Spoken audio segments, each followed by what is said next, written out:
Her wrists were raw, bleeding where the rough hemp tore into her skin. Her arms were stretched wide, feet bare and tied down hard to the soaked earth beside the river. She could feel the grit of sand clinging to her body, hot where the sun burned, cold where the current splashed her legs. The stench of incense, mud, and blood mixed in the air, filling her lungs with every shallow breath. Her chest rose weakly. Her lips trembled, but not a sound escaped. They had left her there alone, a living offering to something unseen.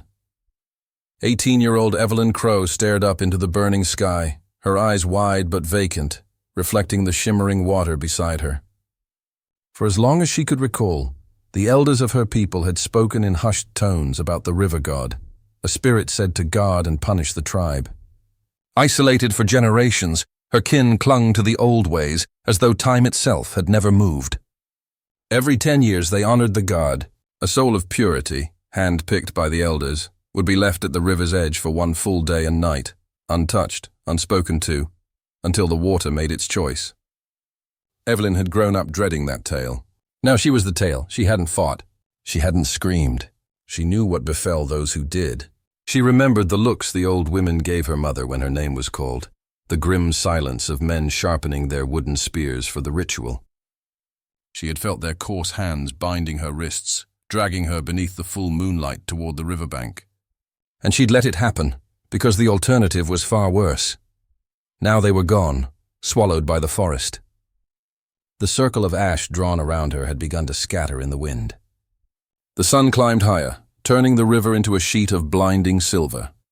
Her throat burned with thirst, her head swam, her stomach ached with emptiness. Even her tears had dried up. Flickers of home drifted through her mind, her mother's hair, the scent of baking bread, the laughter of children by the water's edge. She thought she'd never feel those things again. The river god should have claimed her by now. Yet she was still here, still breathing. Then came the sound, hoofbeats, sharp, heavy, cutting through the quiet. Not drums, not chanting. The metallic rhythm of a horse's shoes striking hard ground. A lone figure emerged from the glare of sunlight. Tall in the saddle, broad-shouldered beneath a worn tan shirt. A wide-brimmed hat shaded a weathered face lined with dust and years. Harlan McRae was no priest, no elder, not even one of her people. A rancher, hardened by loss, who had buried his own family years ago when the same river took them from him. Since then, he'd lived alone, far from towns and company. He'd only come to Red Creek for salt licks for his horse. Yet here he stood, staring at a bound girl by the water, like he'd ridden straight into someone's nightmare. He dismounted slowly. His boots sank into the wet sand as he stepped forward. Evelyn lifted her head, summoning what strength remained. Her lips moved, a whisper scraping from her throat. "Please, help me." Harlan froze, scanning the trees and the river for signs of life. Nothing. Only her, the ropes, and that silent current. He reached for the knife at his belt and knelt beside her, sawing through the coarse cords. He didn't know what this act meant, not to her people, not to their God. He didn't know that by saving her, he might be sealing both their fates. Was he bringing about a miracle? Or a curse? The last rope snapped, and she collapsed forward. He caught her before she hit the ground. Her body felt light, too light, and feverish to the touch. She'd been lying there too long. Her lips were cracked, her skin burning hot. Harlan lifted her onto his horse, draped his coat over her, and turned away from the river. The forest swallowed them whole. No birds called, no branches stirred. Even the wind seemed to hold its breath. Harlan didn't know what had happened, but his gut told him it was something foul. A few miles out, he found an old hunting shack he'd used years back, half collapsed, damp, reeking of mold and old rain. It would have to do. He spread a blanket on the floor, eased her down, and trickled water between her lips. Her chest rose weakly, then again. Her eyelids fluttered open. Fear came first, then confusion. "Where am I?" she rasped. "Safe enough for now," he murmured. "But what in God's name happened to you?" She stared at the floorboards, voice quivering. "It was a ceremony. They said I was chosen for the river god. No one ever returns. If anyone interferes, the river takes them too," Harlan blinked. He thought she was delirious, fever talking, but something in her gaze said otherwise. He'd heard stories before, passed around campfires by trappers and settlers, warnings about Red Creek. He'd never believed them. "Not until now. You think they'll come for you?" he asked. She nodded faintly. "They will. They believe I belong to the river now. Anyone who saves me will be cursed." Harlan poured her another sip of water. "Let them curse me then," he said. "The river's already taken everything I had to lose." Her eyes softened, though fear still lingered. "You don't understand," she whispered. "They'll come for both of us." Outside, the forest darkened. Night fell swift and heavy. The wind whistled through the cracks of the cabin walls, carrying strange whispers with it. Somewhere in the distance, an owl cried. Then came the sound Harlan dreaded most, hoofbeats again. This time, more than one. He blew out the lantern, gripped his rifle, and crouched near the door. Evelyn's breathing quickened. They both knew what those sounds meant. Would the night end in silence? Or in blood? The hoofbeats drew closer, clattering through the dark.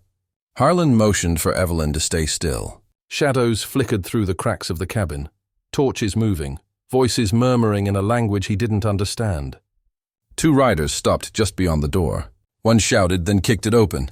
The hinges splintered. Smoke and dust rushed in. Harlan raised his rifle. A young man stepped through, his face painted with river clay, eyes burning with rage. Before the intruder could lift his weapon, Harlan swung first. The rifle butt cracked hard against the man's shoulder, sending him sprawling to the floor. The second rider fired. The bullet smashed through the window, splintering the wall beside Harlan's head. Evelyn screamed.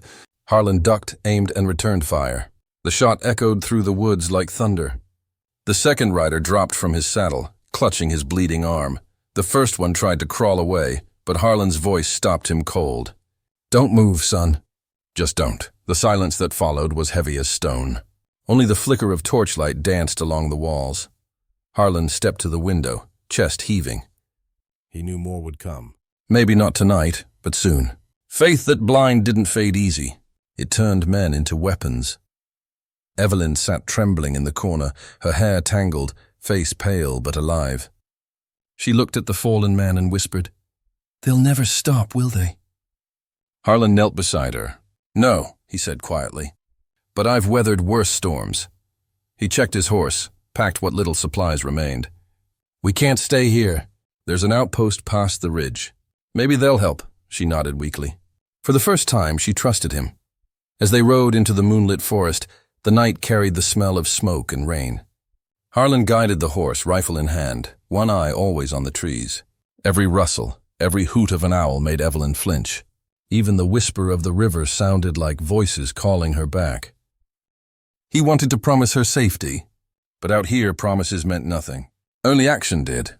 By dawn, they reached a ridge overlooking a valley below. Faint lights shimmered in the distance. Not a village, but something else. A camp, maybe lawmen, maybe danger. Harlan squinted into the pale morning light, feeling deep in his bones that this story was far from over. The camp below turned out to be a small law outpost, settled deep in the valley. By dawn, they'd ridden nearly half a day north, guided by the faint thread of smoke curling above the trees. Two tents stood by a wagon, a torn flag fluttering weakly in the wind. Harlan led the horse downhill, keeping one cautious hand near his rifle. The forest behind them had gone still again, too still.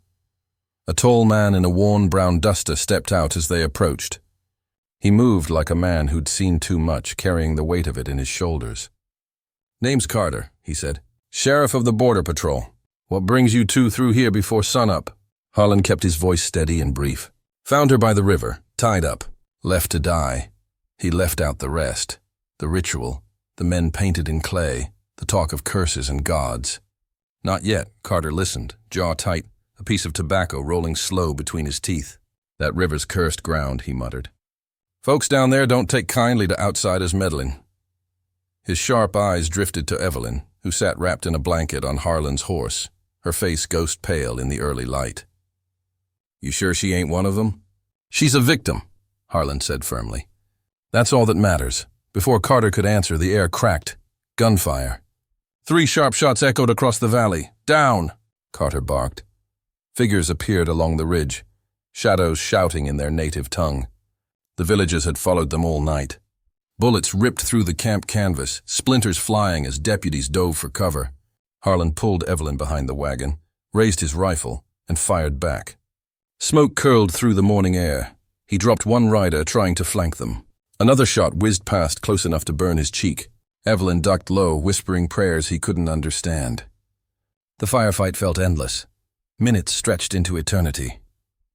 When the final shot cracked and faded, silence settled like a blanket over the valley.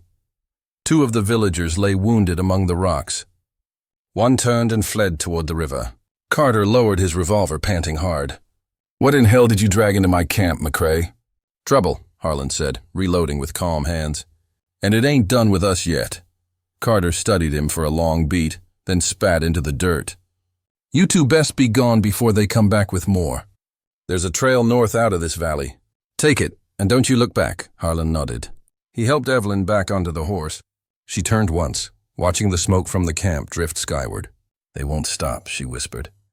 "They'll keep coming." "Then we'll just have to keep living long enough to make it hurt," Harlan said, voice low. They rode north, sunlight breaking over the ridge, painting the valley in streaks of red and gold.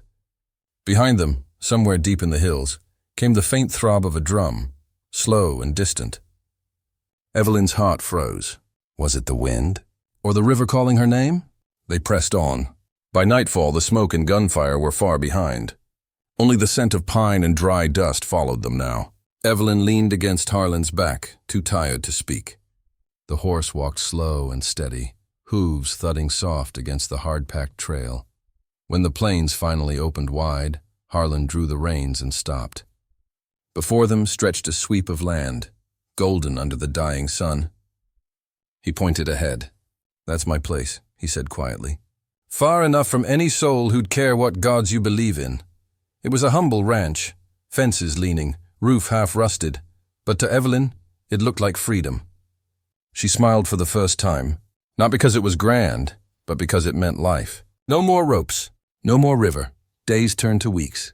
Evelyn mended fences, brushed horses, learned to cook over a fire. Her laughter returned, soft at first, then bright like spring rain after drought. Harlan watched her from the porch some evenings, silent, thoughtful.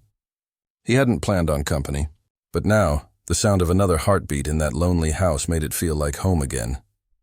One evening, the sky blazed orange and violet. Evelyn stood beside him, the wind tugging gently at her hair. "Why did you save me, Harlan?" she asked. He looked at her for a long while. "Maybe I didn't save you," he said quietly. "Maybe saving you was the only way I could save myself." She smiled faintly, eyes shimmering. "Maybe that's what faith really is," she said. "Not about gods, but about people who choose to care." Her words lingered in the warm air. Harlan turned his gaze toward the horizon, where the river curved like a silver thread through the valley. He still carried the ghosts of his family, and the guilt that never quite faded. But standing there beside her, he felt something else rising to meet it. Peace. A small, stubborn peace born from doing one right thing when no one else would.